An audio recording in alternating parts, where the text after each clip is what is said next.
So there was a lot of hype on Monday after Ford finally unveiled the 2021 Bronco. I know I've seen more on social media and in our group text than I thought I would, but people are saying Ford got it right from the iconic looks, the off-road capability, and a starting price below $30K. So how many people are pre-ordering? As of last check, Ford has been quiet about the number of $100 deposits they've collected. By contrast, when Tesla unveiled their Cybertruck, Elon Musk could not stop tweeting updates. His last unofficial count was 250K, and that was just within a few days of the reveal event. There is actually a crowdsourced spreadsheet out there that estimates that as of right now, it's probably closer to 630,000. They have like a bunch of people putting in their reservation numbers and they're sequential. We can talk about that. It's a lot of $100 deposits. If all of those people actually ended up buying a Cybertruck, they would have like $40 billion of net sales for Tesla. So we'll see about that. We do know that the first edition Bronco sold out in almost no time at all, but that was supposed to sell out. There were only 3,500 of those. So we also know that Ford.com crashed, leaving a bunch of people with no way to make a reservation on Monday night. That got more people talking about the massive demand, so probably that was a bigger PR move for them than anything. Dumb Money has been digging deep into the Ford Bronco reservations. We've hit the Ford forums, we've talked to our industry contacts, we've called dealerships, and we've assembled what we think is a pretty accurate estimate on how many Broncos people have reserved so far. So today on Dumb Money Live, we'll reveal what we've uncovered, and we'll see how it compares to Tesla pre-order numbers, and we'll talk about what it all could mean for Ford stock. This is Dumb Money Live with Chris Camillo, Dave Hansen, and Jordan McLean, streaming live on YouTube. We are Dumb Money. Hey there, Dave here along with Chris and Jordan. Welcome to Dumb Money Live. Could you tell that I was out of breath during that entire intro because I had just run up the stairs because this coffee took way longer than I thought to make. Sorry, we're a couple minutes late. I think I did that whole thing in one breath. Dude, you and your coffee, man. Oh, you love your coffee. You've been in quarantine for like 5 months and you're still doing your coffee day and night, right? No, just morning, actually. You know, I have one first thing in the morning along with my morning Alyssa's cookie breakfast, and then I only have a second cup when we're doing the show so I can stay awake during it. Oh, Which, boy, by the way, this mug is from TradingView. They sent this to me. They're the ones who do the charts on our screen here. You know, speaking of, you know, Howard, remember when we had Howard Lindzen on a couple weeks ago? He was so kind to offer to, you know, help kind of get more people watching this show through StockTwits. We love StockTwits. And I think he said today, you know, they're going to be doing something, maybe putting us up on the Ford and the Tesla board. So yeah, if you're new from StockTwits and you don't know who we are Dumb Money. We're investors. That's what we do. We left our day jobs, and how many years ago did we leave our day jobs, Jordan? Dave, was like a couple of years now? I don't know. I thought it's been less than that. What are you talking about? I feel like it's been. I mean, what year did we? We day job. It's hard to define. So I feel like even our software company before Ticker Tags, that was a day job. We were actually working every day. But was Ticker Tags really a day job for you? Well, yes, I mean, it was you a did day go job. to the office, day and but a night it was what you would be doing at home anyway. No way. We left our day jobs. We invest full time. This is what we do. We're three buddies that like to invest. We invest in startups. We trade stocks. We've had quite a year. If you haven't been watching Dumb Money Live, I want to say we're probably one of either the luckiest or best pandemic investors of all time. We made about, I don't know, collectively 10, 12, 13 million since February, well over 100% return since February on my total portfolio. We've been sharing the experience with you guys here live. So you can go all the way back from when we first started airing these episodes back in February and see the process that we went through to what we call preparing your mind, right? Having a prepared mindset for anything that happens. And, you know, I want to go back to the very beginning. Our first episodes of this live show were actually on our original Dumb Money channel, youtube.com/dumbmoney. We did some live ones there just because we weren't going out meeting people, and It was just an interesting thing, and we realized that this is a kind of different audience. So we have our startup investing channel, which is Dumb Money, and Dumb Money Live is all about the stock market. So if you're watching on YouTube, wherever you are watching, smash the like button for the YouTube algorithm. It is our only way to wake up the algorithm and let them know that we're on the air, and it's the one thing you can do. We do the show for free. We don't advertise anything other than, someone giving me a coffee mug, but there's... Oh, people we love. We call out people we love. They don't pay us. Oh, well, disclaimer, we are technically investors. I'm an investor in StockTwits, but I love StockTwits. I love a lot of these guys. Let's talk. Today we're gonna have some good conversation today. If you weren't watching the show on Monday, you missed out. And listen, we do not recommend investments. We're not investment advisors because we don't know what your risk tolerance is. And we have a very different risk tolerance than you. But we do go through our methodology and why we do what we do in hopes that you could learn and hopefully get entertained at the same time. And on Monday, we walked you through a pretty big trade, not reasonably big trade that I made specifically back on Friday on Ford. And the thesis was that I think the market was really underappreciating what the Bronco was likely to be on its release because of all the noise. We've talked about this for 5 months. In a normal market, there would probably be a lot more focus on things like the Bronco release from Ford. But in a market where you have vaccine companies and you have recovery companies and you have the Fed and the stimulus and you have the virus and you have a million things going on, it creates massive opportunity because of all the noise. And our job here is to see through the noise and try to pick off one opportunity at a time where we believe we can arb, right? We can arb out the information that is just not fully disseminated into the market or not fully appreciated by the market. And that's what we do. It's called social arb investing, right? This one was on Ford. I'll tell you, Dave, how long I've been following the Ford story? 7 years. I've been waiting for this car for 7 years. Yeah. You literally won't trade your car in because you thought that this was going to be the thing that you wanted to drive for the next 5 years.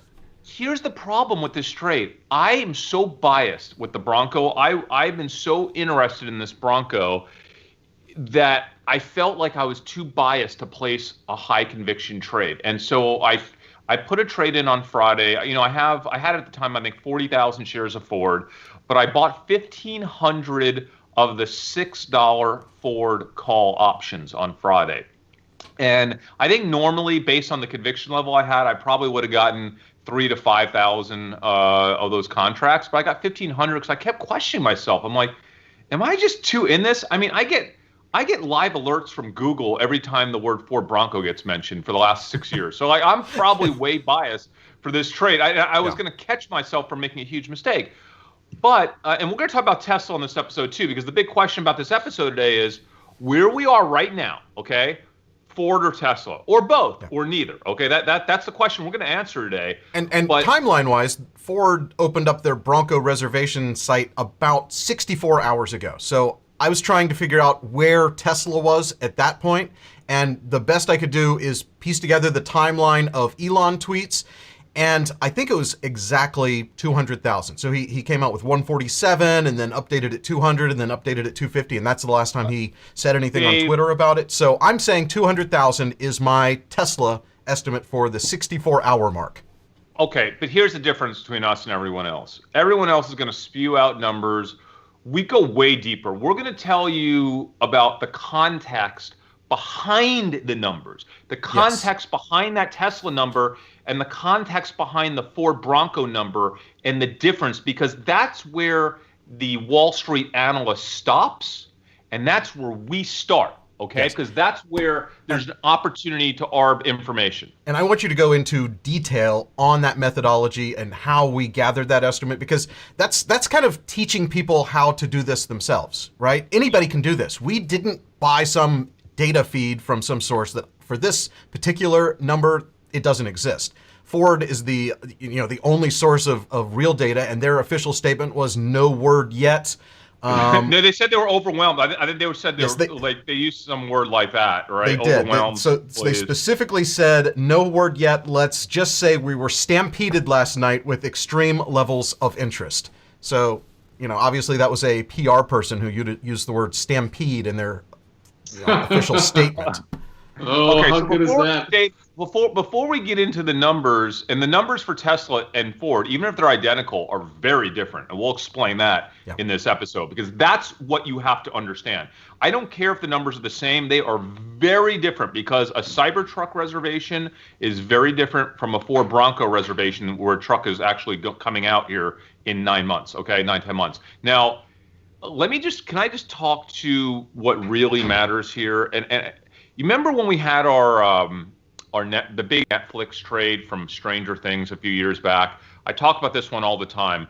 Wall Street analysts love to say, okay, we bought this data from this data house, and there was a company out there, I forget the name of the data company. They were the only company in town doing Netflix, essentially Nielsen ratings for Netflix, okay?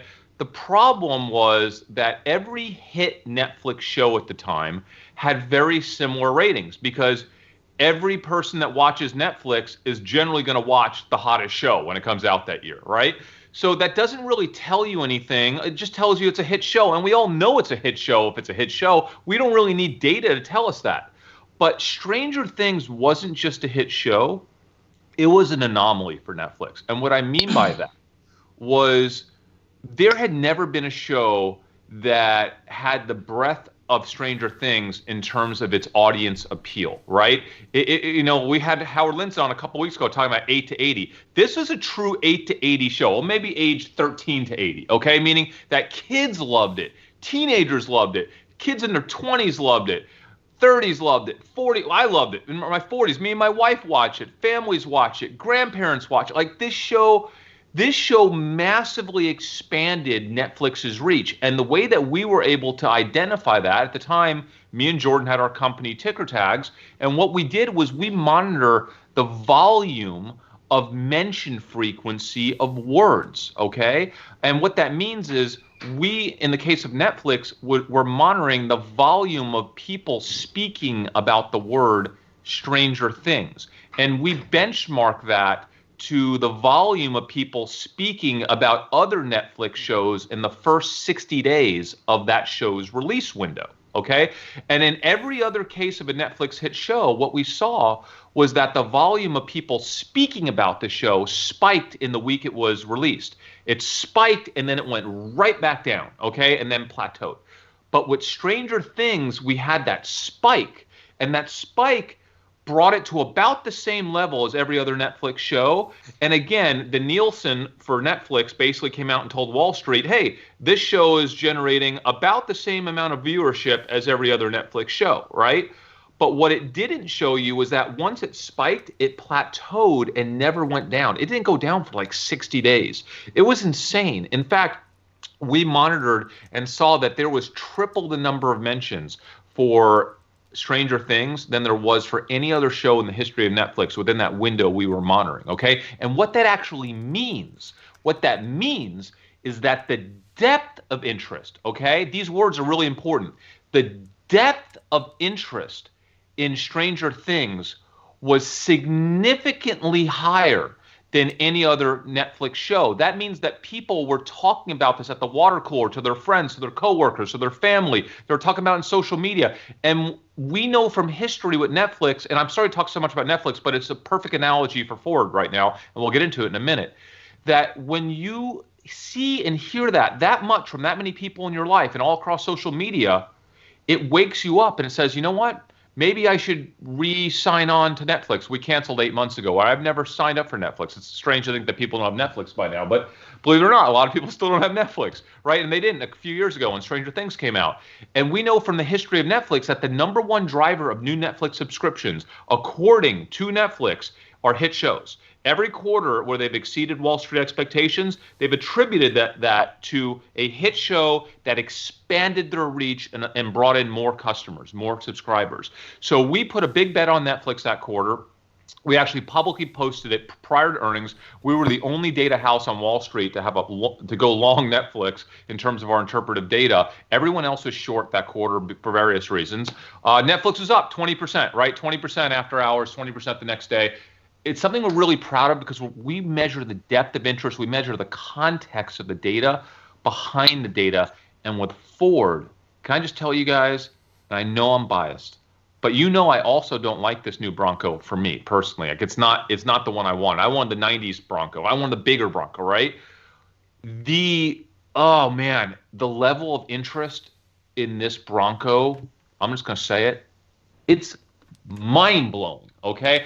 I have not seen anything like this in the automotive space, quite honestly, since, I don't know, Tesla's its own beast, right? You can't really compare anything to Tesla because Tesla is in its own world, right? And I would never compare Ford or any Ford model to Tesla. But the bottom line Tesla is definitely has its own fan base, its own fanboys. That is a brand that people will get behind, and they're going to spend their $100 just to say, yeah, I put my $100 into the Cybertruck, whether they liked the design or not. But I spoke, I had an interview, of course. I interviewed my Ford dealer, my local Ford dealer. And, I just want to confirm what I thought. And they have never seen anything like this. They have never seen anything like this. And these types of anomalies are what I love. I live for them because Wall Street, and, I'll go back to one of my favorite books that I know is so overdone, but Nassim Taleb's Black Swan. The real message in that book, the theme of that book, is that Wall Street always underappreciates the anomalies, right? They don't properly price in black swans. The Ford Bronco is actually a black swan, guys. It's a black swan for Ford. It's a black swan for Ford, okay? Ford Motor Car Company does not have stuff this exciting happening ever. When have they had something this exciting happening in the last 20 years, 25 years? Never. No, nobody's talked about Ford in an exciting way in forever. No, and does that mean that Ford? They did put out the what's the Lincoln Navigator? That was a pretty big splash. So the Lincoln they've turned around quite a bit. So Jordan, you're so on par with that because here's what the Ford dealer told me. He said the closest thing we've ever had to this, ever, was the Lincoln Navigator. Because they killed it with the Navigator. They were sold out for like months for that thing.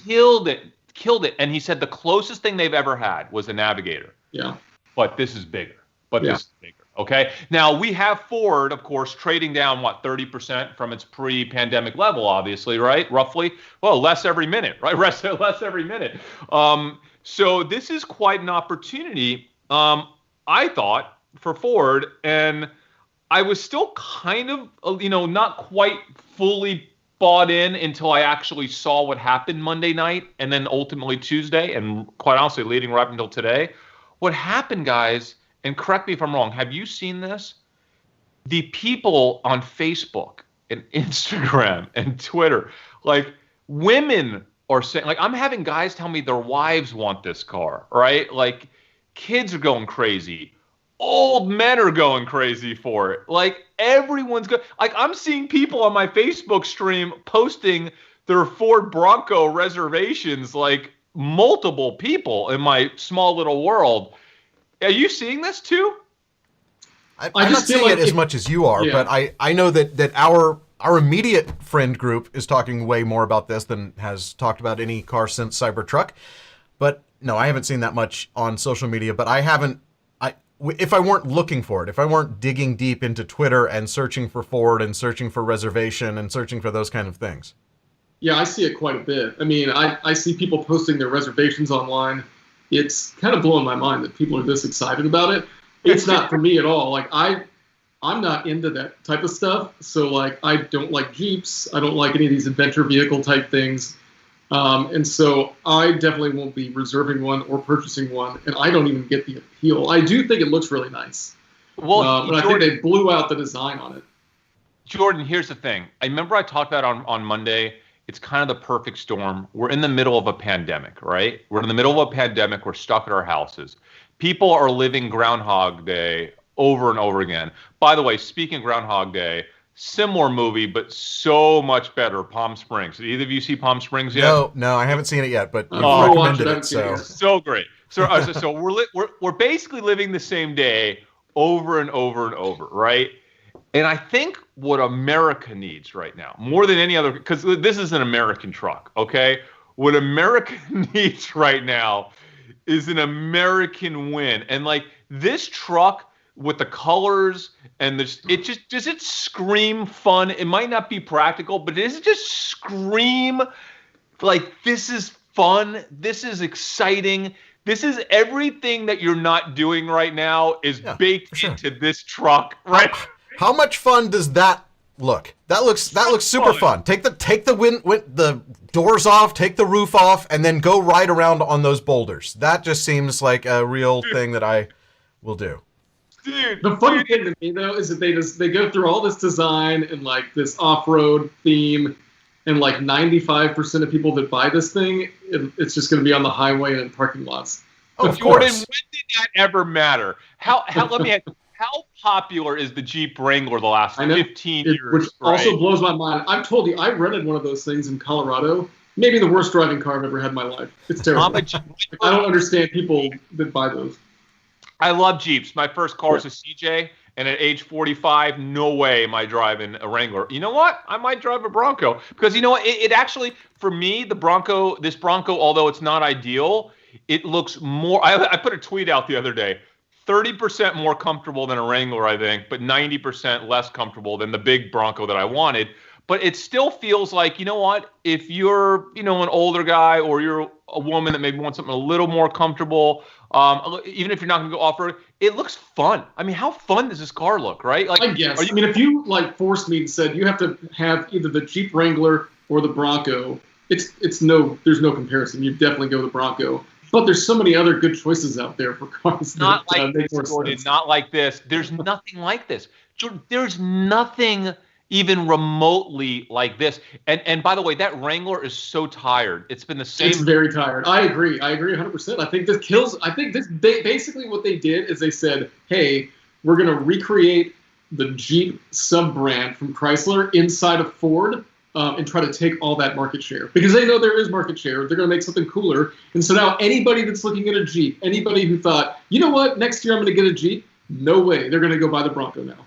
Could you just say they were maybe inspired by the success of Jeep, but in reality, what they really did was recreate the old Bronco? I mean, because this is closer to the old Bronco, the 60s Bronco. But that's what the old Bronco was. I mean, basically the whole thing started out of the heritage of World War II, and Jeep was making Jeeps. And Ford was actually making Jeeps also. And so, really, I mean, they both have the same lineage.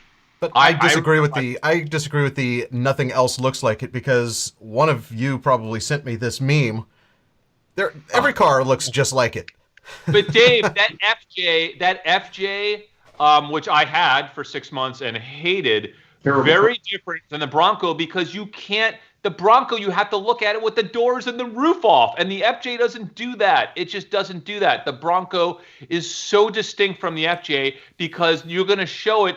Watch, you're not going to see a single advertisement for this thing without those doors and roof off. When they start rolling ads, it's going to be them just, people, hanging out the window. Like, that's the spirit of what America needs right now, right?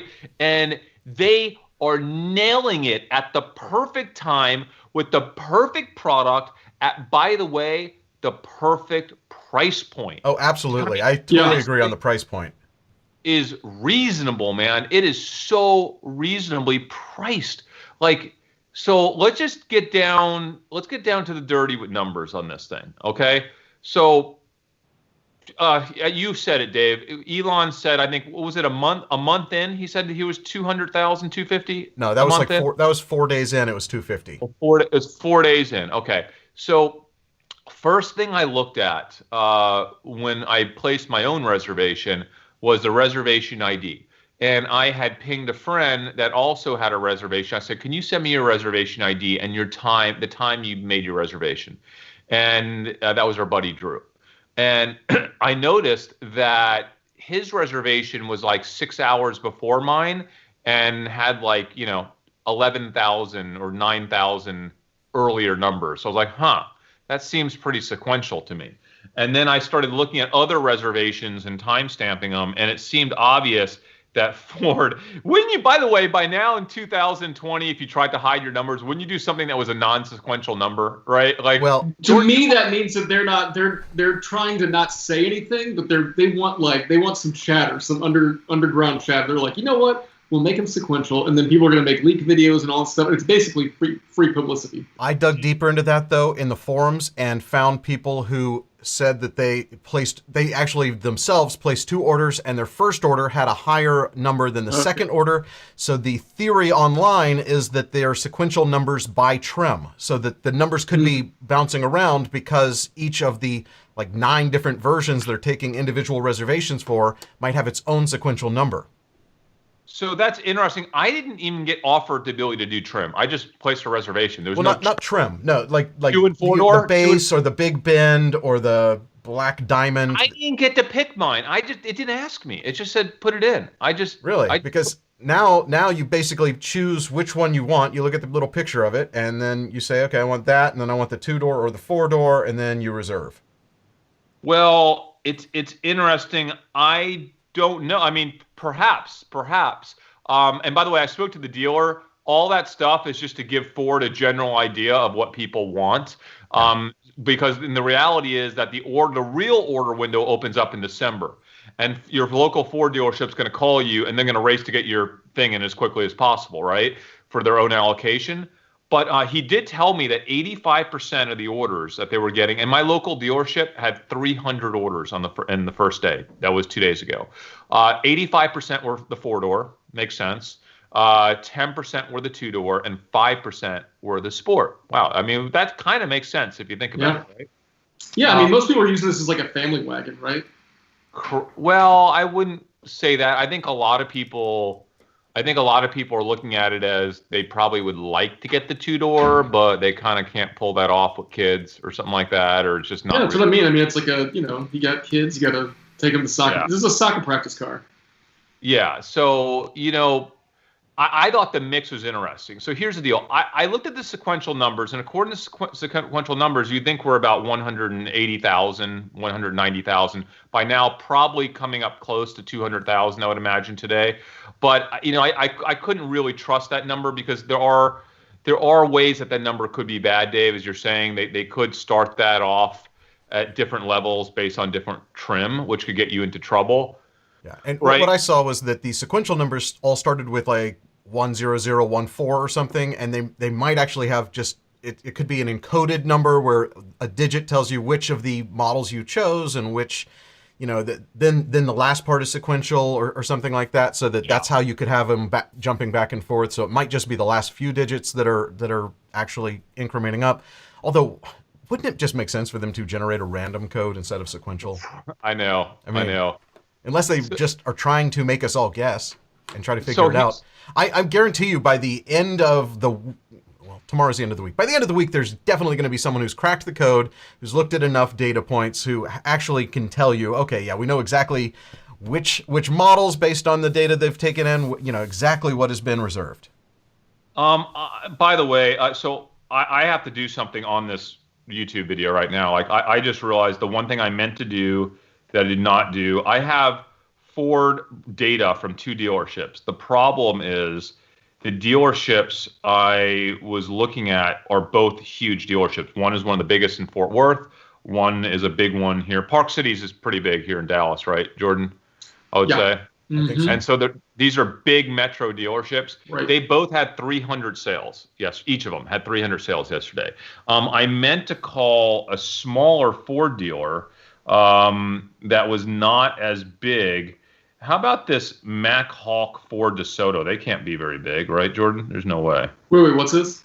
Let me call. I want to get a number from a smaller Ford dealer. Can I just call them right now? Yeah. Can I just call them on the show? Because I want to get. Thanks for calling Mack Hike Automotive Group. This call may be recorded for quality assurance. Good. We're recording it too. Yes, we have to record it as well. Thank you. Wait, where is this one? This is Mack Hike in DeSoto, he said? Yes. I thought they did a lot of business. I think they do. That was one of our former clients at okay, so can you give me a small Ford dealer, please? Can you find one? What market do you? I mean, let's pick a city that is not going to be like I think that Texas is probably going to be a little bit biased. I think that like Oklahoma and those are going to be like these are truck places. Okay, so but how about Buffalo, New York, right? That can't be that big. Okay, let's go to Google Maps. It's a major Buffalo. metro. But is it? Yeah, but I mean, No, a major metro in a so we should get data points on all of this. Major metro, non-trucking area, Yeah. and then what is a small area before? I gotta come on, guys. Oh, they truck in Buffalo. They definitely truck in Buffalo. They do truck in Buffalo. You're right, and that's a Yeah. bad place. Where is trucking not? Where would the Ford Bronco not be as popular? This can't be this hard of an exercise. somebody in the comments let us know where we should. Denver may be a good one. I just saw that on the screen. Denver would be Denver, of course they're killer. driving. What are you talking about? Everybody drives Jeeps and like. How Subarus about, and stuff like that out there. You're How about crazy. Indiana, Uh, Illinois, Ohio? how about Montana? Everybody It's drives not that- Montana F-350s sounds out way there. trucky. No, but there can't be that many people in Montana. Are you kidding me? All right, here we people go. Here we or- go. Somebody said Ed Kenley Ford in Utah. All right, I got another one. So I got one in Montana. So let me just call these guys, okay? Be sure to tell them you're recording the call for quality assurance This is a disaster. and broadcast. This call is also recorded on my side as well. He told the recording.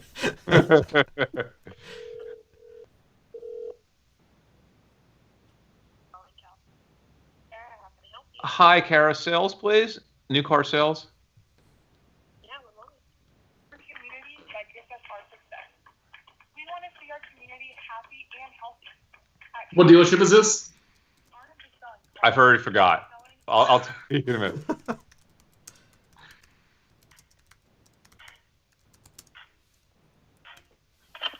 Thank you for calling Kalispell Ford. My name is Madeline. How can I help you? Hey, Madeline. My name is Chris. I'm sorry. I have a really weird question for you. I'm here. I have a YouTube channel called Dumb Money, and we're trying to take guesses on how many Broncos are ordered nationwide.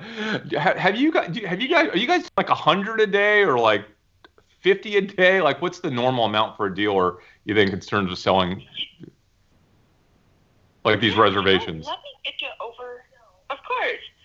Let me get you over to the gal that would know a little bit more. I'm not the one taking those reservations, but if you don't mind hanging on one moment, let me get you over to Val, and she would have more of an answer for you. Thank you so much. What was your name?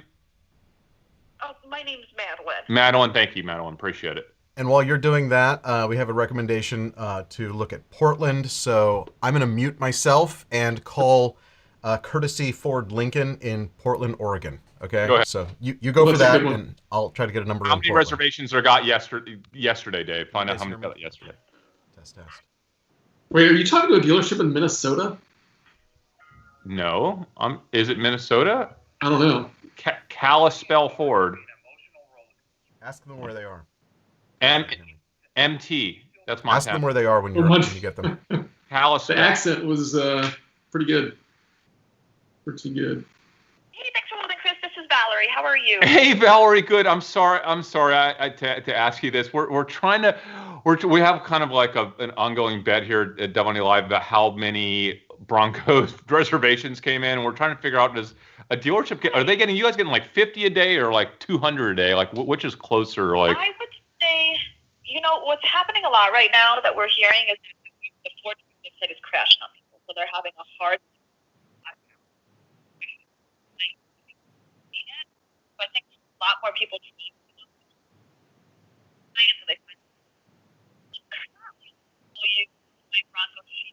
I have a total of about 70 as of right now, and we just started taking reservations on the 14th. okay, and you guys are a tiny dealer though, right? Like for Ford. Yeah, I mean, we're just in Kalispell, Montana. Yeah. Yeah. So like. Kalispell, yeah. You're probably like small, like for Ford, you're probably in like the smallest 10 or 15, 20% of dealers, I would imagine. I would say so, yeah. We're not nearly as big as the bigger cities. Okay, great. Well, that gives me a good idea, because I'm thinking, like, according to my estimates, it looks like they have a couple 100,000 reservations. I don't know if that's possible, but that's what it seems to be for me. That's totally possible. And what people have to understand is that's just reserving a spot for them to get a Bronco. That's not actually ordering and speccing out their own Bronco. Of course. And that starts in December, I think, right? For the big. So right now,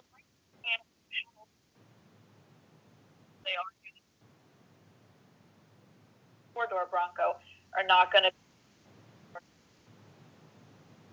October. Okay. And then they won't be delivered until the following spring. The following spring. Perfect. Have you, Yeah, is this, so like it, March, April. is this as big as the Navigator launch for you guys, or was that bigger? You know, I don't know. I don't really give you the statistics on that.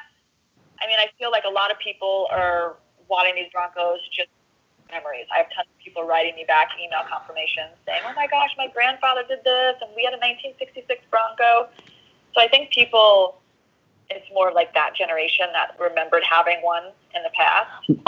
We're just trying to figure out, like, how big of a game changer is this for Ford? Is it like a big deal? Is it just like I think it's a huge that has come back. Yeah, there are people that are coming back. Awesome. Purchase another vehicle. Awesome. Well, hopefully it'll be good for you guys, and you'll have some good sales for the next Yeah. couple of years, right? Oh, absolutely. Absolutely. Hey, I've got my girls asking me what your YouTube channel is. Yes, it's Dumb Money Live. YouTube.com, Dumb Money Live. Thank you so much. You've been so kind. Thank you. You're welcome. Appreciate it. You have a wonderful day, and hopefully you guys sell a ton of these this next year. Perfect. Thank you. Thank you. Goodbye. Bye-bye. Okay, can you guys hear me again? Am I back on? Man, Yes. super! All right. You were actually on the whole time, or at least I was hearing it. I don't know if the crowd was hearing it. Oh, Man, no. super nice folks up there in Montana, by the way. Right? So, Dave, I don't know, did you hear, but they essentially have sold 70 so far, Okay. compared to what is likely probably close to 400 for the big dealer here in Dallas. That's exactly what I anticipated. They kind of confirmed that they were a bottom 10 to 15% dealer in terms of size, which is what I Okay. expected. Do you know how many vehicles per month they sell? That would have been a great question. Roughly. I I don't know what a bottom dealer is. So, Go ahead. No, what I was going to say is when I did my estimate yesterday, and I assumed that even though the dealer here sold 300, I was assuming that the average dealer, because I think there's like 50,000 Ford dealers, was selling like 50, right, instead of the 300 in the big city dealer. So actually, how many Ford dealers are? I want to make sure I get that number right. Was it 5,000? Go ahead, Dave. You can talk about what info you got. Meanwhile, in Portland, the largest Ford dealer in Portland is Courtesy Ford Lincoln, and they sell 300 vehicles a month. They said as of yesterday, they had 91 paid deposits, and as of today, 130. And those are configured and paid deposits. Prior to the announcement, they had 2,000 leads on the Bronco. So just to give you some perspective. So there's 3,000 Ford dealers in the U.S. Or Ford and Lincoln stores in the U.S. And so if we take the number I was using of 3,000 times 50, which certainly seems reasonable, would put us at 150,000 reservations. I think that's probably the most conservative number that you could put out there is 150,000. It's way higher than that. Yeah. Well, we haven't talked to anyone with less than 100, have we? Well, yes. The dealer I just spoke to, which appears to be one of the smallest dealers in the country, has 70 reservations. So you're right. It's conservative. I think realistically, and by the way, this sets up my order queue number really well, because my order queue number led me to believe that we were at like 190,000 yesterday, which would have been about 40,000 higher than this estimate. And I think I'm being too conservative on my extrapolation estimate. You saying only 50 a dealer? I think it's probably right there around 200,000 is what I'm at, which would be right there with what we saw in the order queue. Yeah. So I think, guys, I have pretty good confidence it's 200,000. So that's a number we can talk about the importance of that number next. But do you agree? Does that sound about right? I think that sounds like the number. I think that sounds right. Yeah. That conservative estimate of 200,000 in the first 65 hours. All right. So why don't we now? Pretty good. Yeah. Here's why it's pretty good.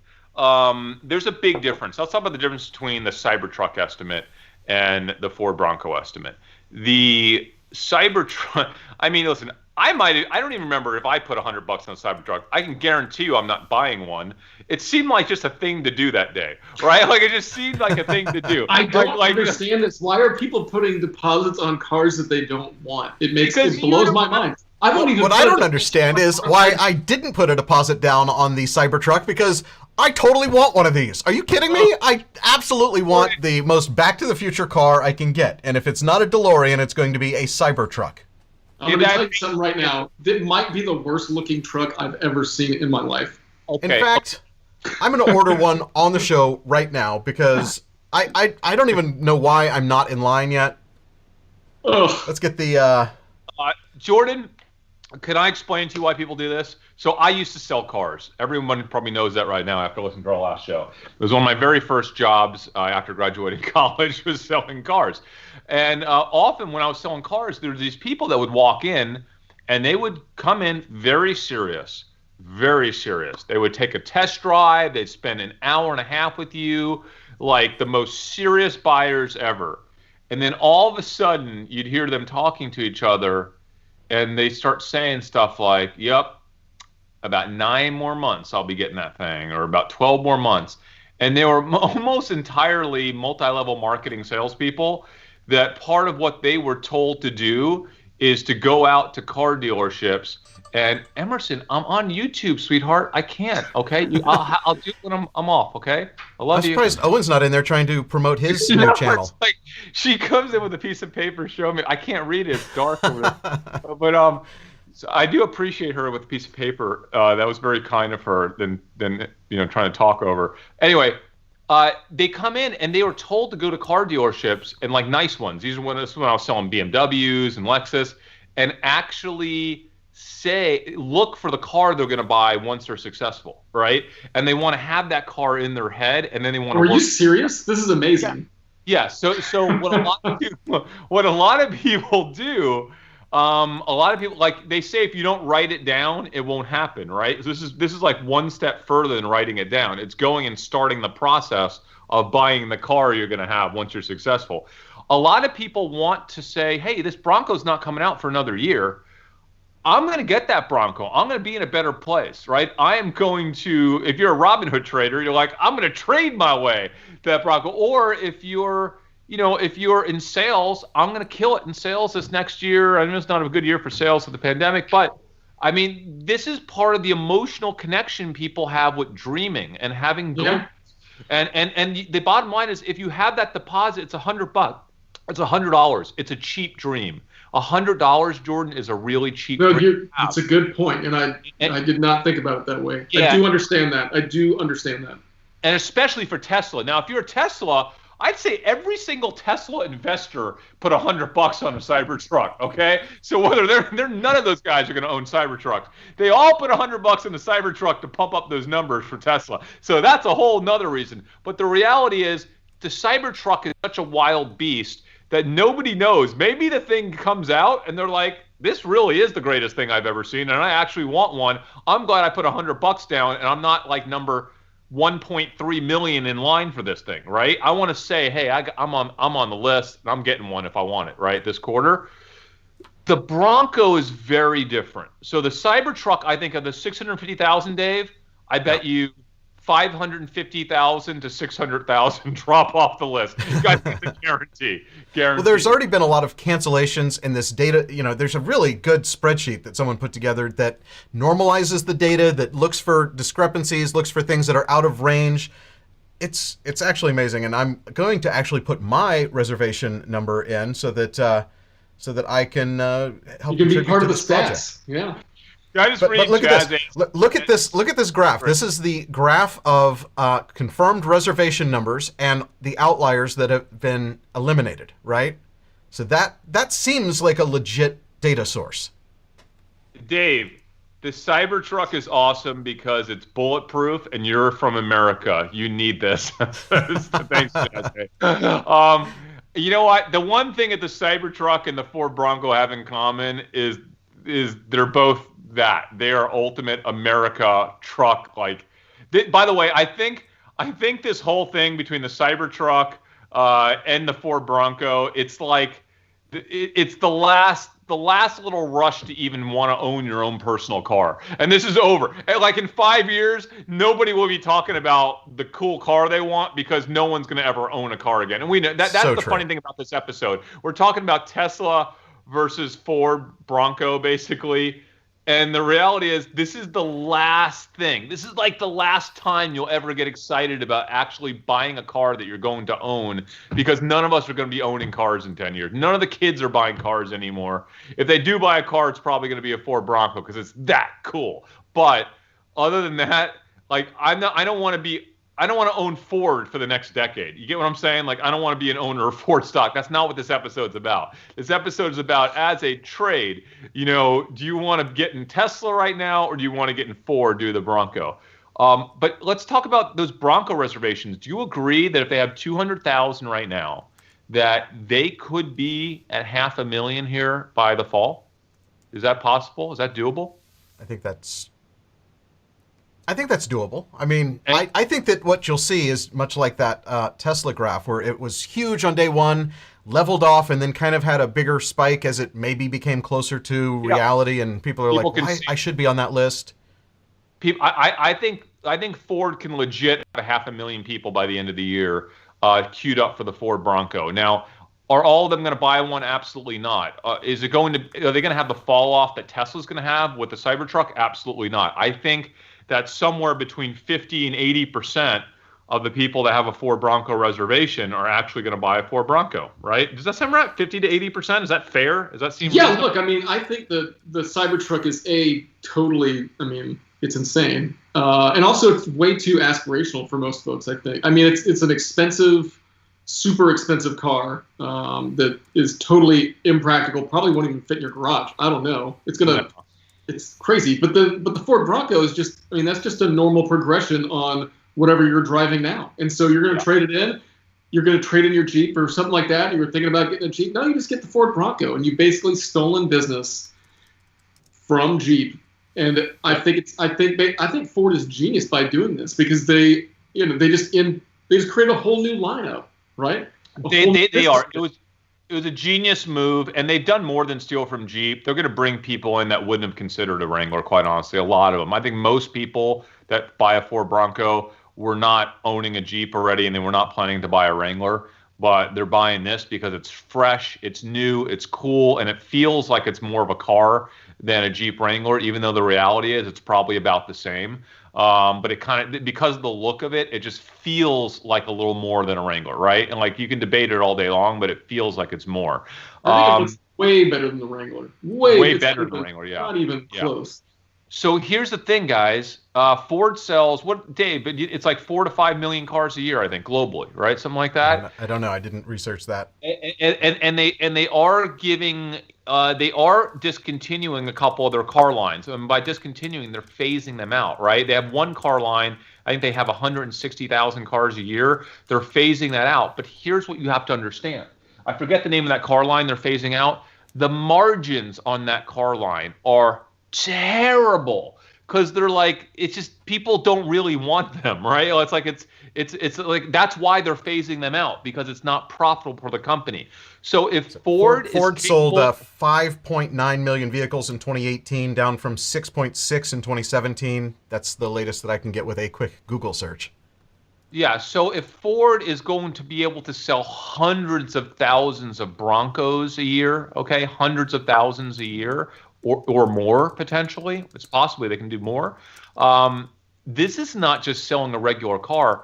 This is selling a car that they're going to have fat margins in, okay? Because they're capable of selling that car with virtually no rebate, virtually no what we call trunk money in the automotive space, where they have to basically pay car dealers extra money that just to take these cars from the manufacturer. So like, hey, take this car, we're going to give the customer a $3,000 rebate. We're going to give the dealer $3,000 extra dollars of trunk money just to take it off of our hands, okay? That's not happening for many, many years with the Bronco line, okay?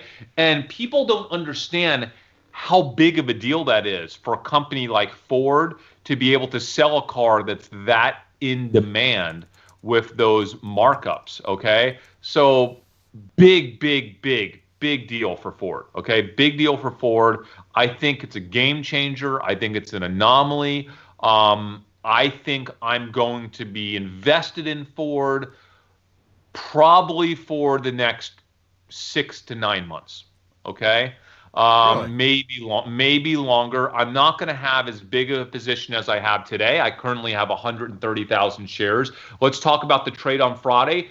Our episode was all about how do you get a Ford Bronco for free, right? So, okay, message to Dave Portnoy, Davey Day Trader. I saw you trying to get a free Bronco from Ford. He tweeted Ford. If you would stop wasting your time doing stuff like that and learn how to make your own free Bronco by trading, you wouldn't have to ask Ford for free Bronco. We put a trade on Ford, and I got 2 free Broncos so far. Where's Ford trading at right now? Am I up to 3 Ford Broncos yet? 680. 680. So I made a $30,000 trade, $32,000 trade that as of right now, that $32,000 trade on Ford. This is not including my Ford shares, okay? Yeah. Not including my 130,000 Ford shares. That dotted orange line on the screen is your strike price on some of the options that you bought, so you can just kind of visually see there. My 1,500 call options on Ford, Davey Day Trader, that I bought for $32,000 are now valued at $117,000. Okay, so that's basically 2 full Ford Broncos after taxes, and I don't have to ask for anything. I create my own Ford Bronco for free, and I have an extra one to give to a friend. I should give the extra one to Davey Day Trader. I should just give it to him. Just give it to him. That way. That he can start watching us. And you know, if you give it to him, he will mention our show continuously. He does take sponsorships, and he will like hawk dumb money for us. Maybe we'll give him a Bronco. So weird. So during this telecast, I have reserved mine. I've shared my reservation number with the tracker. I have my confirmation email right here. Here's my order number. So I had not yet ordered my Cybertruck. I'm on the list now. I've ordered a Cybertruck. Oh, of course. Dude, how about I thought you wanted a Bronco, Dave. That was the whole thing. You know a Cybertruck's not going to be made. No, I don't really want a Bronco. I think that I would rather have the Cybertruck. But I will take a Bronco if you're giving one away. I don't know. I'm not giving you one. I already got you on the show. All right. So the bottom line is, listen, for anyone that came to their own decision to make a trade on Ford and earn their own Ford Bronco or a piece of one, congratulations to you. My Ford Bronco shares, I think, earned me another 2 Broncos, so maybe at least another Bronco. So I actually got 3 Ford Broncos out of this trade. 2 out of my options trade and 1 out of my stock trade, or maybe almost 1 out of my stock trade since I started buying Ford. And just to give a little more context to your predicted $500,000 reservation number, Tesla's most popular pre-sale before the Cybertruck was the Model 3, and they had 518,000 reservations for that in a 16-month time period.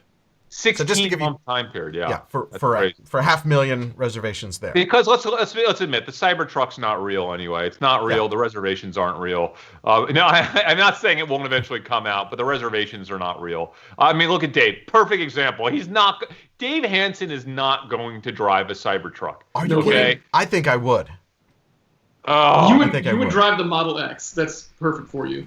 No, I need something bigger. That's the one thing I do like about. See, I think the Model X, it would be perfect. I love the wing doors. If it was just a little bit more SUV sized instead of just being a car that's maybe.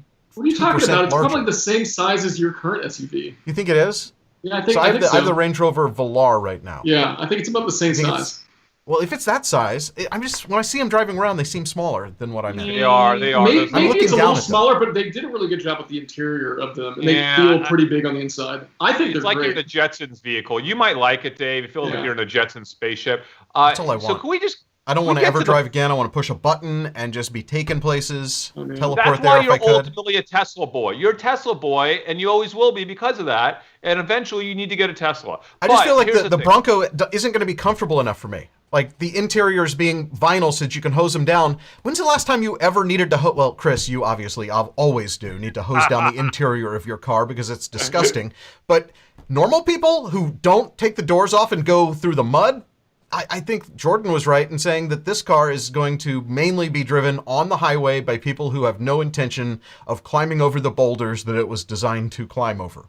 Can I make fun of Tesla for a minute? Do you know I got a text from Lynn this morning and literally woke me up this morning. He's like, hey, I got an alert from my Tesla. I guess the charge ran out and he didn't want to be dead in his garage. You know, he's on his yacht in the Bahamas right now. Yeah. So I had to go walk to his house and plug in his Tesla for him. I mean, this is ridiculous. It's ridiculous. Just get some gasoline in there. Come on.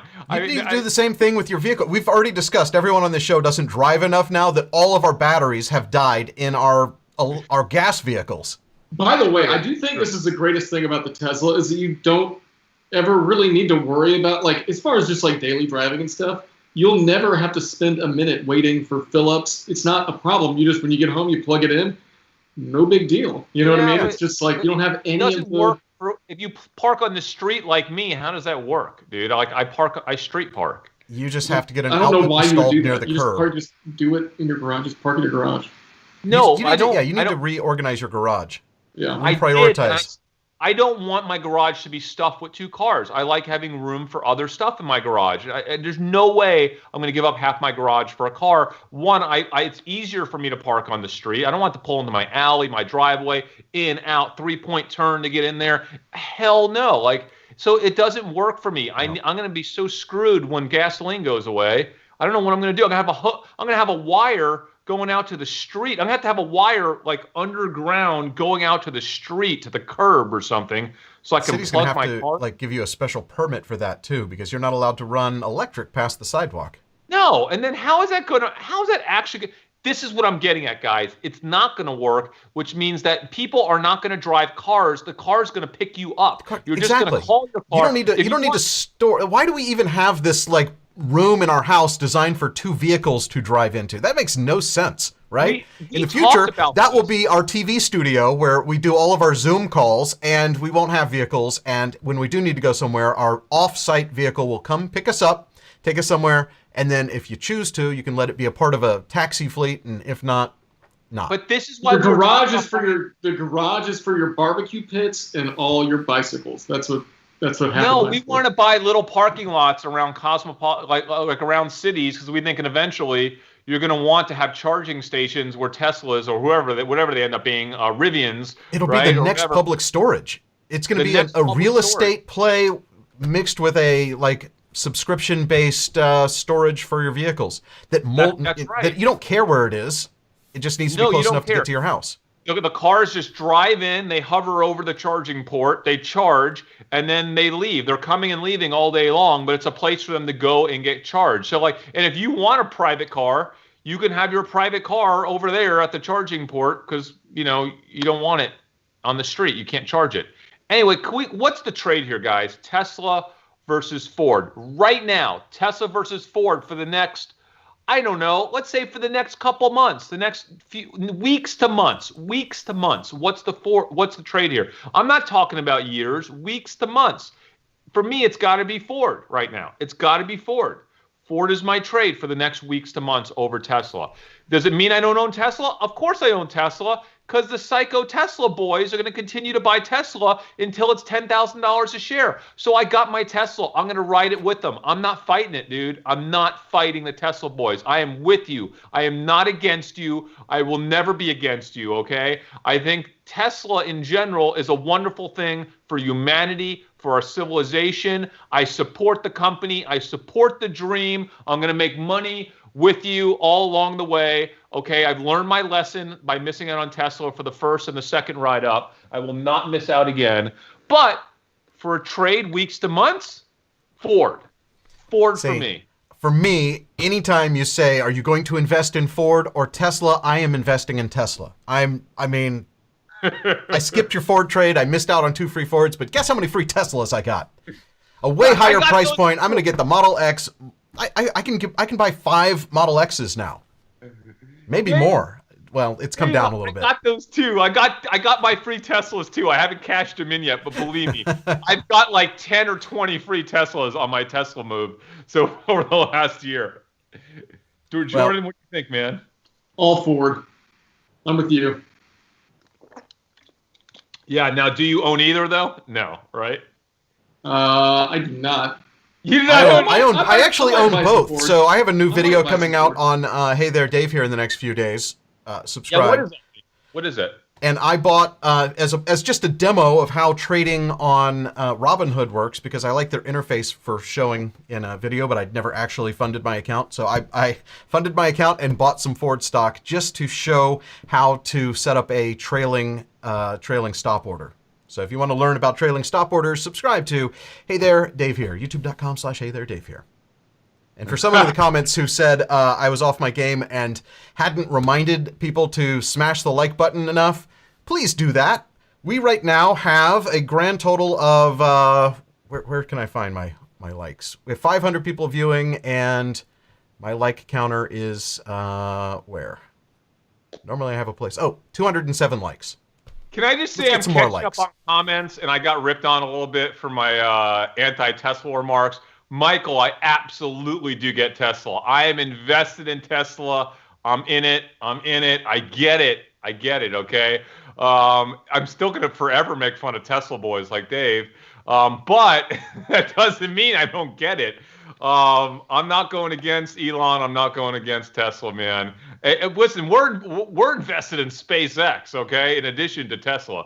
Yep. So, but no, for the next weeks to months, I do like Ford better. I do like Ford better for the next weeks to months. I think just because Ford is down so much historically, based on their price, you are right that they have more room to go up, and this Bronco is a big deal for them. But I don't. When you're talking weeks, I say Ford. When you're talking months, I say Tesla. That's fair. I'm not talking about price, by the way. I'm talking about dissemination of information about how big of a game changer this is for Ford. I think the dissemination about the Tesla price and perhaps at their earnings being able to qualify for being listed on the S&P. There's so many things in Tesla's pipeline that haven't been disseminated or haven't even happened yet. True. No, very, very, very true. And by the way, for those of y'all that don't know, we did an episode 2 weeks ago. Like, I'm in on all the EV crazy car stocks, okay? I'm in on all these crazy SPACs, all right? So I might not believe in all of them. That doesn't mean that I'm not in on them. So I think that's fair, guys. Let me say this. In terms of me exiting Ford, obviously my options expire tomorrow. So those are going away. I might pick up new call options just to hold them until Ford announces what their reservation number is. Because I believe when they do announce the reservation number, I think it is a big deal. I think it's going to be a big day. I think Ford will continue to be a strong stock up until that point. And I do want to be over levered in Ford right up until that point. Now, once that happens, that would be a pretty big information dissemination event. For us social arb traders, we call that information parity at that point. And I will likely get out of most of my Ford, but still hold some Ford. Like I said, I'll hold some Ford for the next 6 to 9 months. I think as we recover as a country, as a world, Ford has hot cars. They got that new F-150 or like updated F-150. They got the Bronco. I think Ford is going to be a nice, do really well. I think they're going to do really well, better than people think. And they're going to come out with an electric powertrain for their F-150 too, which is a big deal. That's a big deal. Actually. So, but you know what's nice about that, Jordan? That's a deal that's on the horizon. So it's something for investors to continue to look forward to. Yep. So I like the concept of being in Ford right now. Listen, I've been talking about Ford for 3 months. That was like one of my early pandemic trades when they hit rock bottom, and I was in it just over $4. I killed it in Ford, and I still like them, man. But I do want to point out that one of our comments here is that Tesla is 5 awesome companies in one. They're not an automotive company. They're also a technology company, an energy company, what else do they do? They do the roof stuff. They have all kinds of things. Stop, Dave. They barely sell any roofs. They barely Yeah, sell any. Dave. But you have to so admit that they are overrated. the leader in alternate energy vehicles, What they right? need to do is just And focus on the valued as such, Dave, and valued as such, because they're not valued like a car company. People are trading them as for the company they are. Okay, and so yeah, I would agree. Listen, and that's why I'm in Tesla. I would not be in Tesla if they were an automotive company and that's it, game over. Like there's zero chance I'd be in Tesla right now if that were the case.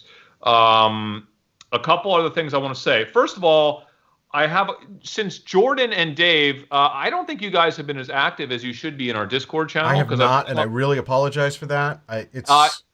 By the way, there's just a handful of people that have direct questions for you guys, and they ask Dumb Money. Just get to them. But I'm going to go ahead and ask you personally, Jordan.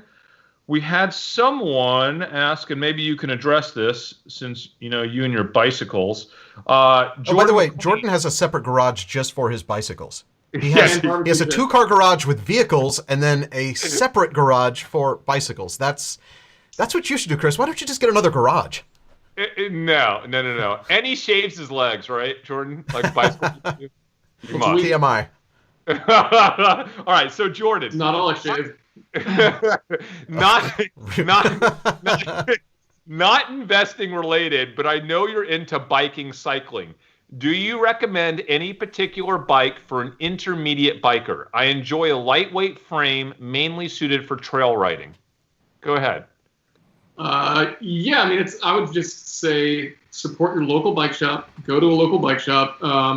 If you're looking for a brand recommendation, I think for the money you get a lot out of Giant. But that's it. Go shop local. Okay, shop local and Giant is what you recommend. Yeah. Awesome. Dave, I think I might have a question for you as well. I don't know if I wrote it down. Oh yes, Dave.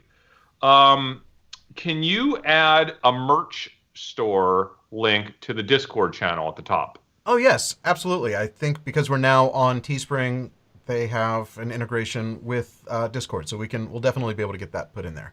And if you're watching this somewhere else or listening, it's dumbmoney.tv/merch if you want some nice stuff with the Dumb Money logo on it. We don't make money on it, guys. It's just with pass. Well, we did our best to price it where we didn't. I was actually losing so much money on our previous store, and I didn't realize that my prices after the credit card fees and the storefront interface that I was using. Dave, could we set up an email address for people to send their merch pics with them wearing their Dumb Money merch? That'd be just fun. tag us on social media. Okay, tag us on social media. Tag us in your picture at Dumb Money TV on Instagram. That's probably the coolest because then we'll see them, and if you click on Dumb Money's photos we've been tagged in, you'll be able to see them right from our account. That would be awesome. There's a question for me on the Discord channel, and I answered it. We should do this every week. We should bring questions from the Discord because we have a whole channel called Ask Dumb Money. We should do some of them on the show every week. I thought way better than me typing. Agreed. We'll do it for sure. This is a question I thought was really good. It's something I think about all the time. To me, this came from Truth Austin. My biggest challenge in investing, and I see this in other investors, is to have the courage and conviction to hold on to a stock. It's so easy to buy and so easy to sell for a quick profit or panic sell when the market drops, but it's so incredibly hard to hold on to a stock longer term. Can you address this in a future show? Strategies that you learned earlier in your investing career that help you to hold on to stocks through the ups and the downs. Thanks. And so in short, my answer, it's really all about conviction and having confidence in whatever your edge is. And it really is easier said than done. And I think in a few episodes ago, I talked about that example where, I invested in one of my highest conviction trades ever was in Under Armour back in the day when their cold gear was selling out. And I got scared at the last minute because Lululemon's had a terrible earnings. Then an analyst downgraded Under Armour, and I was like, well, if Lulu did bad this quarter and now they're getting downgraded, I must be wrong. I sold 2/3 of my Under Armour options, and sure enough, Under Armour knocked it out of the park. I made a crazy amount of money, but I would have made quadruple, if not 5x the money if I would have held on my original position, and that taught me a big lesson. you need to, if you have conviction in a trade, if you have a thesis and you have conviction, unless you see something that truly does disrupt your thesis, right? You should stick with for me at least, right? I'm sticking with my trade. And I learned that. It took me 30 years to learn that. It took me 30 years to learn that over and over again when I was right and I got scared out of my trade because of the market or somebody said something.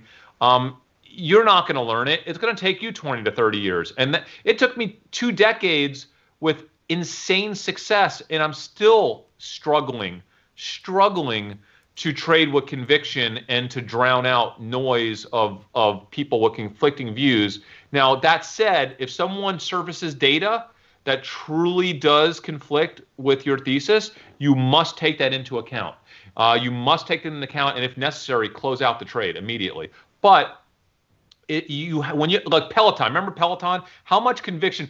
I had Dave Hansen on that Peloton call 30 minutes before, almost scaring me out of the thing, but I was like, I don't care. I've done the work. I really felt I'd done more work on Peloton than anybody on this earth, okay? I had looked under every rock. I read every social posting, and no one was going to scare me out of Peloton going into that quarter, and man, was that a scary trade for me.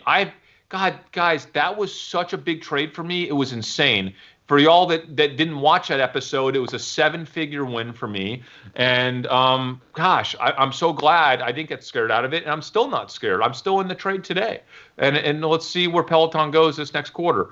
There's no easy answer, guys. You just got to learn keep getting scared and see how much you lose, and eventually you get a little stronger every time you learn from your mistakes. And in 20 years, when you have conviction in a thesis, you'll be able to stick with it. So that's a very long-winded answer. That's a good answer, though. By the way, while you were talking about that, I tried to hook up our merch store to our Discord channel and found that the integration apparently only sends a message when someone buys something to let the community know that they bought something. So I'll try to figure out how to add a tab, but so that doesn't get annoying, I put that in the welcome channel that just says hello to everyone who signs up. But I'll see if I can add an actual link somehow permanently. That would be super cool. I do want to bring one other thing up. This was in Insight, and I'm sorry that I should have wrote the person's name down or their handle. I did not. So, Leon, if any of you guys are watching, any of our moderators, please let us know who this is so we can, maybe send them, if it ends up being a trade, we'll send them some merch. So someone said on Discord, face mask. Okay, everyone's wearing face masks. We all know that, right? The whole world now is wearing face mask. And acne, right? He's saying that, are people going to have worse acne? And this could be a rogue random thing that makes no sense. But I'm calling it out because I think the thinking is appropriate. The thinking is great. With everyone wearing face masks at their jobs and the heat, my waiters at our restaurant, they're wearing face masks, no joke, in 100-degree heat outside all day on 8, 9, 10-hour shifts. I don't know how they are doing it. It is mind-blowing to me. Are people going to have way worse acne? And is there a trade there with someone in the acne space? I have no idea. I haven't spent it. This is like 3 a.m. last night. I saw this.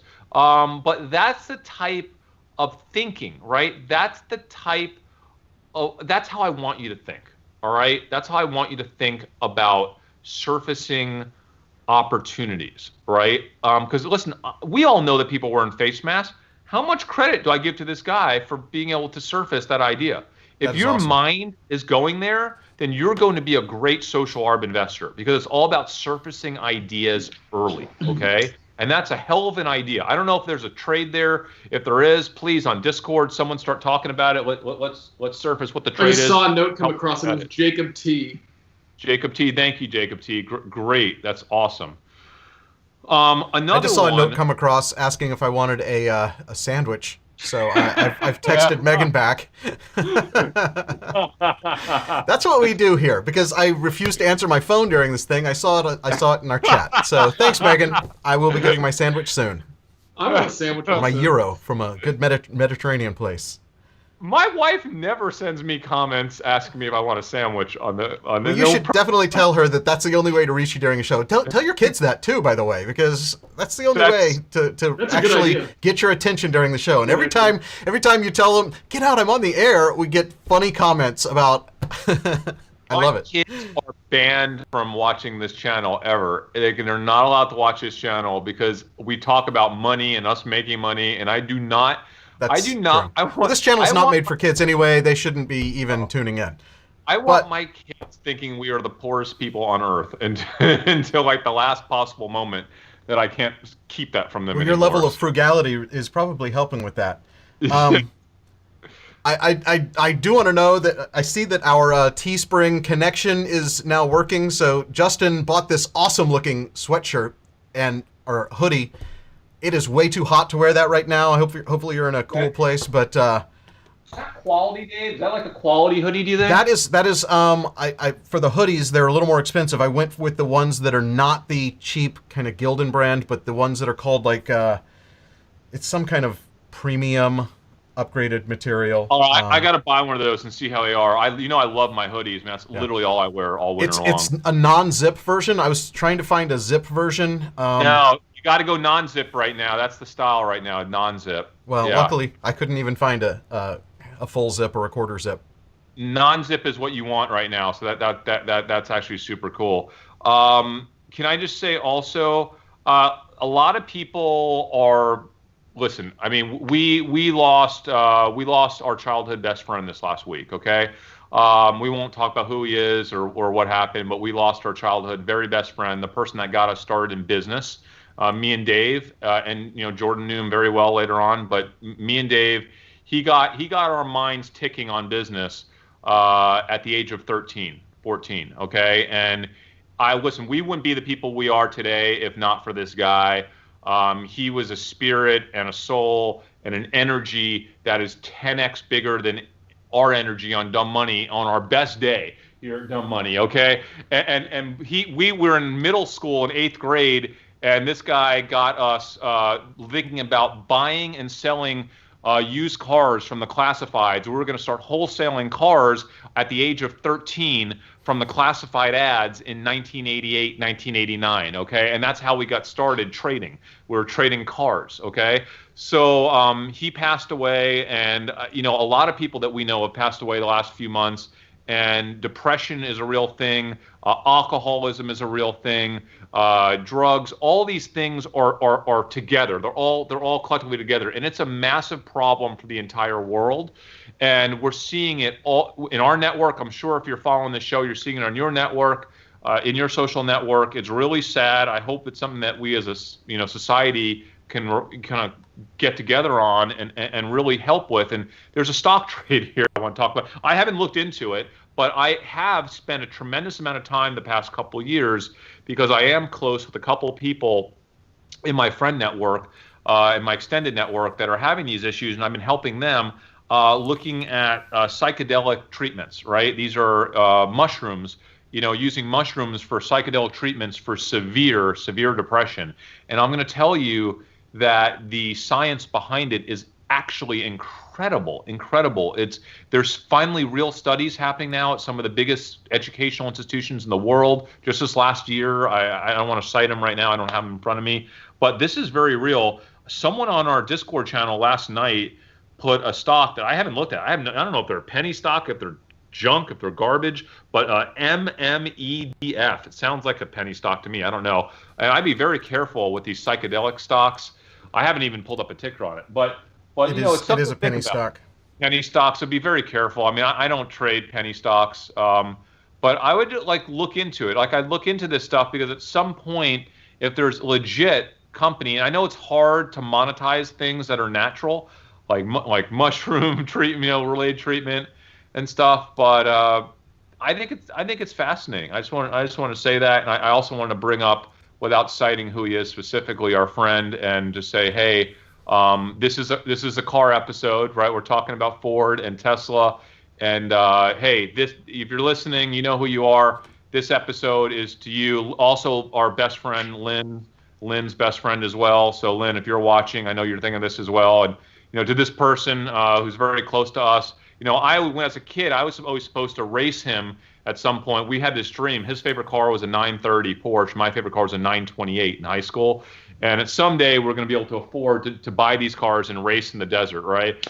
And it never happened, so it'll have to happen in another life from now. But cars have been this is a car episode, and cars have been a big part of our life since we were little kids. So it's fun that here we are today. We're trading Ford, making money, trading Tesla, making money, and I hope that cars continue to be part of culture for a long time to come because, man, I love everything car related. By the way, Dave, someone said Wall Street Bets subreddit show. What would that be like? I don't even know what they're asking for. We put a show on a subreddit of Wall Street Bets? We could publish our link to a subreddit. Yeah, we could do that. Okay. Like just our YouTube channel. Like today we're I think being featured on the Stock Twits. The more places we can get our show out there, the better, I think, right? Yeah, absolutely. We need to do better, guys. We're going to start doing cool stuff on TikTok soon. We still have to organize our thoughts there, but we had a lot of volunteers. So we'll be doing TikTok. We'll be doing, we'll put something on the Wall Street Bet subreddit. Why not, right?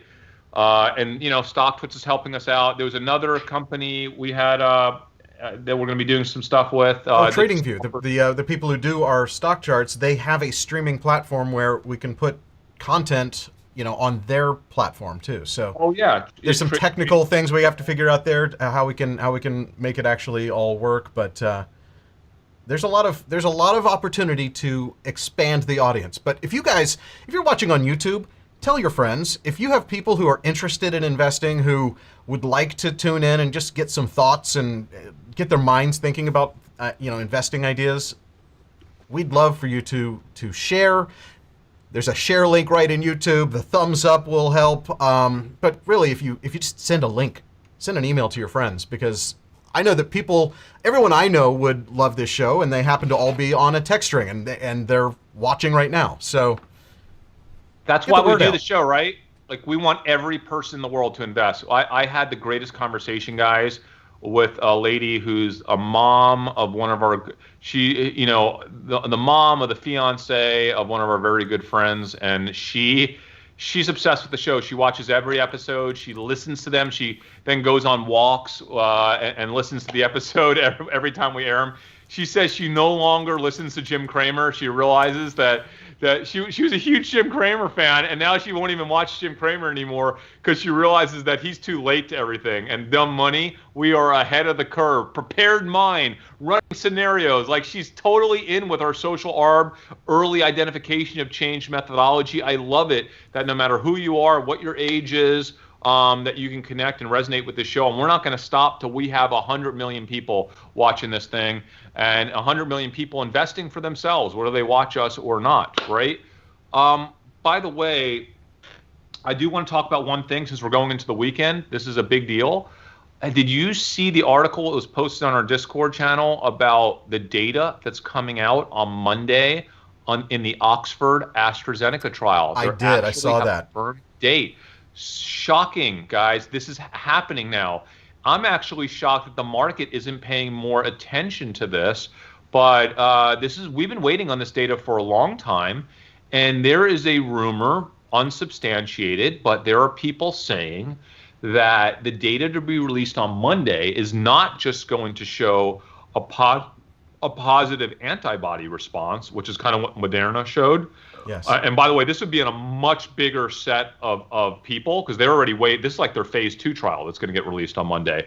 But that it's also showing an immune response in T cells, yes, which from what everyone's saying with this virus is even more important than antibody response. And if they actually come out with some data on T cell reaction to this, guys, that would be huge. First of all, this is the biggest study. This is the study that's most advanced, the biggest, most advanced study in the world. If this one shows good results and shows results that are not just good in terms of what we've seen from other companies, but they not ratcheted up a notch, this could be huge for the market on Monday. I'm going to tell you right now, I am probably buying call options on a handful of rebound stocks tomorrow, for next week, and I might buy some S&P 500 calls that expire on Monday, on Friday as well. So I'm gonna trade this, guys. I'm gonna trade this into the weekend because Monday in Europe is going to be before we open, right? So this news will come out before our market opens on Monday. I'm trading this event. I can't wait. I really hope this is good news. You know, we need it, right? Yeah. I want to talk about one other thing. This is an absolute. I hate myself for not trading this news. We're also about social arb. I think I know where you're going with this one too. GAN. Yes. So GAN actually published. GAN didn't publish. Excuse me. No. The New Jersey gaming report. This is amazing. This is like I used to do stuff like this, and I didn't think there were opportunities like this left in the market, and there obviously are. The New Jersey gaming report came out with a report yesterday. Huge report for online gaming. Huge. Not only that, huge gain for GAN because the Borgata, which is GAN's client in New Jersey, absolutely killed it this last month. And GAN stock didn't really move when the news came out, but the same thing happened last month. And what I realized is the news didn't get widely disseminated until hours later. And the same thing happened last month. And I remember seeing this and going, oh, next month, I need to trade this data the second it comes out. And guess what I did? I didn't trade the data when it came out. In fact, I read in our Discord channel, I read the report and went, the report's out. Cool. Well, GAN's not moving. And I forgot that there's a delay between the time the report comes out and the time that like GAN and other people publish what the report said, because these are such small companies. And then it doesn't hit any of the news wires. Okay. Are you kidding me? We could have killed it on this trade. Yeah. Next month, listen, guys, next month, we are trading this report. I'm looking for it. I want to have like an alert ready to go when the New Jersey, and by the way, the Pennsylvania report is coming out in like a couple days, I think. So we need to watch for that report. All right, guys. And if it's as good as the New Jersey report, we need to trade that as well. Yeah, what a because miss. It went up. What it went up 60 cents over, just in the morning. So if you it was up like $1.30. No, it was up like $1.30, $1.40 this morning. Now it was like it opened up like $1.30. Yeah, and then it went down, then back up. It was at 23.50 ish yesterday, and it went up to 24.75 ish. Yeah, so you're right, but it has come back down. What a miss. But anyway, no, there's still. I mean, this isn't over. That's not the only move that it could make. I feel like nobody knows that report is out, right? No, that report's out now. That's what the move was this morning. The move happened after hours yesterday. So when the report finally got disseminated through press releases is when the after hours move shot up, and then it shot up. Of course, it related into this morning. So the move is done. But if Pennsylvania comes out, there could be a move there. New Jersey comes out again next month. Let's get ahead of this, guys. I'm embarrassed to have missed that. So now we talked. You and I talked a little yesterday, and kind of decided that there wasn't a trade. But the Twitter news, I think, has been dominating the headlines. How they were hacked, not really hacked, but more socially engineered with people inside the company who have access to tools.